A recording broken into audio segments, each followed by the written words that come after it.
ઈર્ષાના રૂપનું. સ્વામિનારાયણ હરે સંવત 1877 શ્રાવણવદી દ્વાદશીને દિવસ સ્વામી શ્રી સહજાનંદજી મહારાજ ગામ શ્રી સારંગપુર મધ્યે જીવા ખાચરના દરબારમાં ઉત્તરાદિ દ્વાર ઓરડાની ઓસરીએ ઢોલિયા ઉપર વિરાજમાન હતા અને સર્વ શ્વેત વસ્ત્ર ધારણ કર્યા હતા ને પોતાના મુખારવિંદની આગળ મુનિ તથા દેશ દેશના હરિભક્તની સભા ભરાઈને બેઠી હતી. પછી ચૈતન્યાનંદ સ્વામીએ પૂછ્યું, જે હે મહારાજ, ઈર્ષાનું શું રૂપ છે?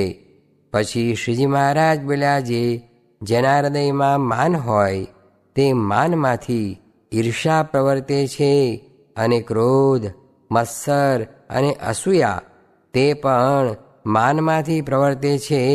અને ઈર્ષાનું એ રૂપ છે જે પોતાથી જે મોટા હોય તો પણ તેનું જ્યારે સન્માન થાય ત્યારે તેને દેખી શકે નહીં એવો જેનો સ્વભાવ હોય તેને એમ જાણવું જે આના હૈયામાં ઈર્ષા છે, અને યથાર્થ ઈર્ષાવાળો જે હોય તે તો કોઈની મોટાઈને દેખી શકે નહીં.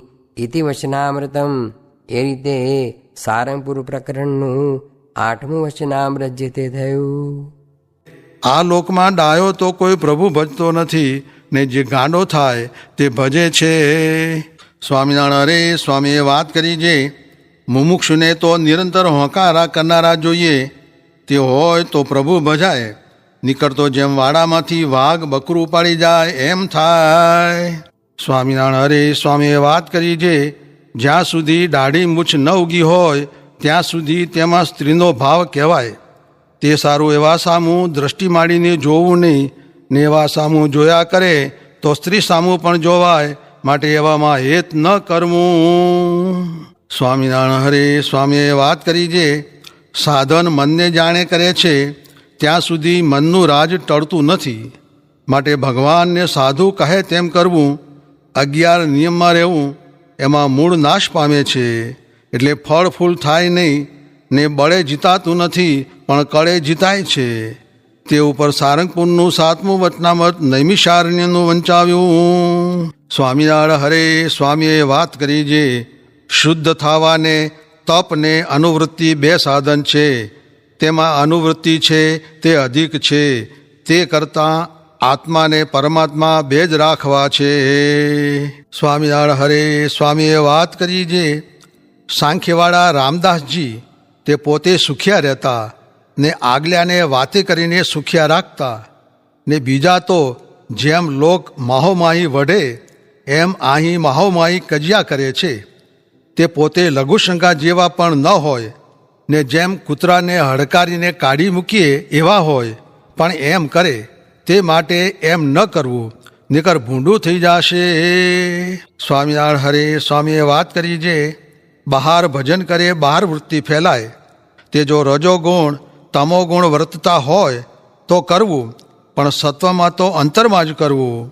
જેણે કરીને ભગવાન સાંભળે છે, ને ઊંડા ઉતરી જવું ને ભજન કરવું, તે પ્રથમ તો ઘણા હરિભક્તની વાત કઈ દેખાડી.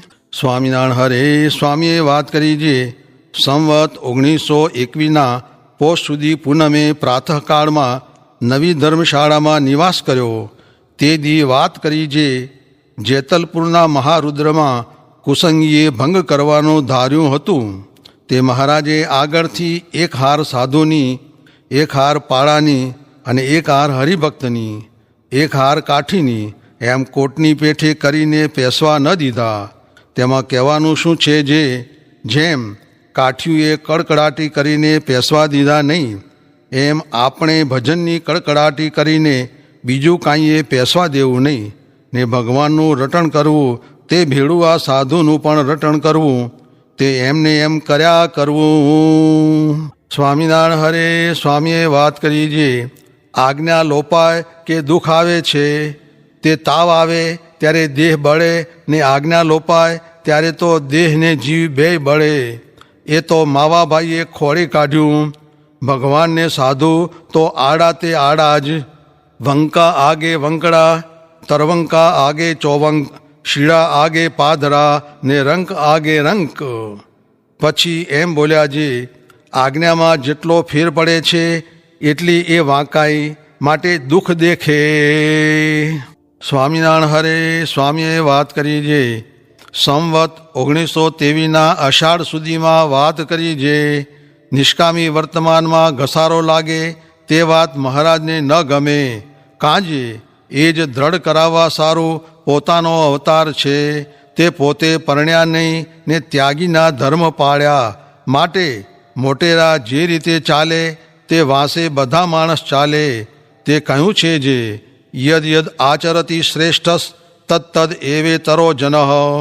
માટે ખબરદાર થઈને શુદ્ધ વર્તવું ને નિષ્કામી વર્તમાનમાં જેને કસર રહેશે તેનાથી ભગવાનના ધામમાં નહીં જવાય ને નહીં રહેવાય ને મહારાજનો કુરાજીપો બહુ થાય. તે ઉપર દૃષ્ટાંત જે એક બાદશાહનું લશ્કર લાખું માણસ તે લડવા ચડ્યા ત્યારે જે ભાગેડું હતા તેણે તો એમ વિચાર કર્યો જે આટલા માણસમાં બાદશાહ કેને ઓળખે છે ને ક્યાં જાણે છે. એમ કહીને પાછળ રહ્યા ને શત્રુ સામા લડ્યા નહીં ને કેટલાક હતા તે આગળ થઈને શત્રુને હઠાવીને જીત્યા. પછી બાદશાહે વજીરને પૂછ્યું કે આમાં હવે પરીક્ષા લેવી જે કોણે જીત કરી. ત્યારે કહે ઠીક ભરો કચેરી. પછી કહે પોશાક આપવો છે તે સૌ આવજો.